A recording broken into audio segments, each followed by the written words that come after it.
ஆ hello guys.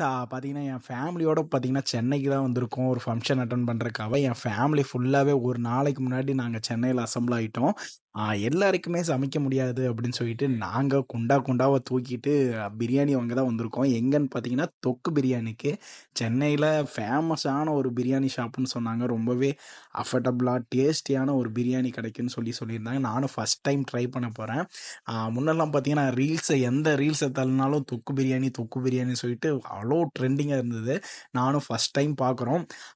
என்ன நான் ஆரம்பிக்கும் போது தான் போனோம். அவ்வளோ க்ரௌடு, அவ்வளோ இதாக இருந்தது. நானும் தொக்கு பிரியாணிங்கும்போது அந்த பிரியாணி தான் தொக்கு மாரி இருக்கும் அப்படின்னு நினச்சேன். ஆனால் அவங்க வைக்கிற அந்த சிக்கன் தொக்கு தான் தொக்கு பிரியாணின்னு சொல்கிறாங்க. எனக்கே அப்போ தான் தெரியும். நான், என்னோட மாமா பசங்க, மாப்பிள்ளை எல்லாரும் சேர்ந்து வாங்க போயிருந்தோம். குண்டா குண்டாவாக வாங்கிட்டு இருந்தோம். அவங்கள்ட்ட ஒரு எக்ஸாம்பிளுக்கு தான் கேட்டேன். இந்த ஒரு குண்டால எத்தனை பிரியாணி இருக்கும் அப்படின்னு சொல்லிட்டு. 500 பிரியாணி இருக்குமாமா ஒரு குண்டால.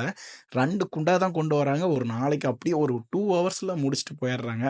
நீங்களே கணக்கு போட்டுங்க எந்த அளவுக்கு ப்ராஃபிட் வரும்னு சொல்லிட்டு. எனக்கே ஆச்சரியமா இருந்தது.